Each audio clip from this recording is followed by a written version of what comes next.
So today we are going to be talking about how to keep our happy teeth happy. So we're going to talk about 3 points. There's going to be brushing, and then mouthwash, and flossing. When brushing your teeth, you want to brush 2 times a day because according to Schumann's article on dental disease, this will help prevent cavities. When you are brushing, you want to brush for 2 minutes. And an easy way to do this is to set a timer for 1 minute and then brush the top and set it for another minute and brush the bottom. Okay, so a few things about brushing your teeth.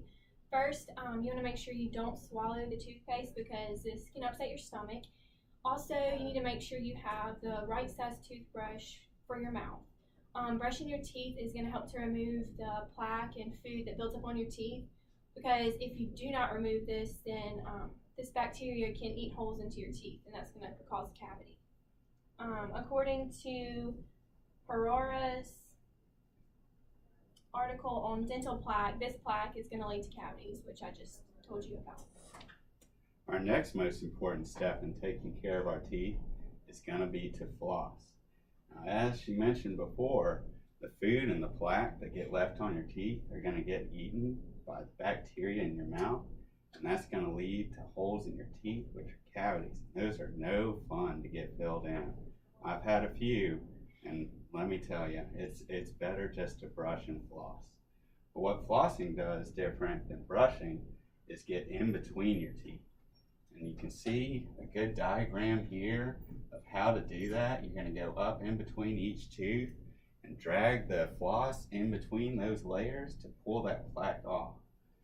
Now, you want to do this after brushing, and you want to do it twice a day, just like brushing, because it's just as important as brushing to get that plaque and food particles out. As I mentioned, do it in between each of your teeth.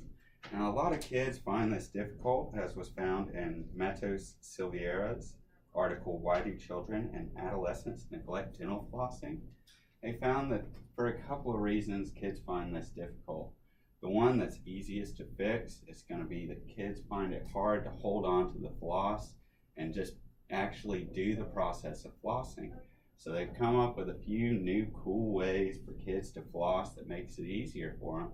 And older people can do this too. But examples of these would be flossers, like are shown in this picture here. They have little monkeys, which are fun on them, and they make it easy for you to grab onto and to get that floss in between each tooth to get the plaque out. Lastly, what we're going to talk about is mouthwash. That's the last thing you need to do after brushing and flossing your teeth, because it helps kill the bacteria that's left over from when you brushed and you flossed. You swish it around for 1 minute in your mouth and you spit it out in the sink. Be sure not to swallow any of it, or it might upset your stomach, just like the toothpaste. They come in bunches of different flavors, such as bubble gum. I think some come in raspberry and possibly green apple.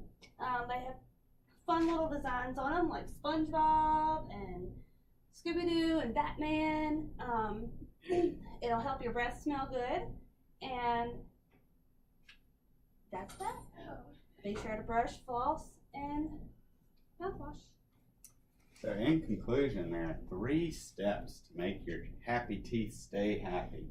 The first most important step is going to be to brush twice a day. Second is going to be to floss right after you brush. And third is going to be to use some mouthwash to kill all those bacteria that are left behind. If you do this, your teeth will stay healthy. You won't have to go to the dentist to get cavities filled in, and you and your teeth will be happy.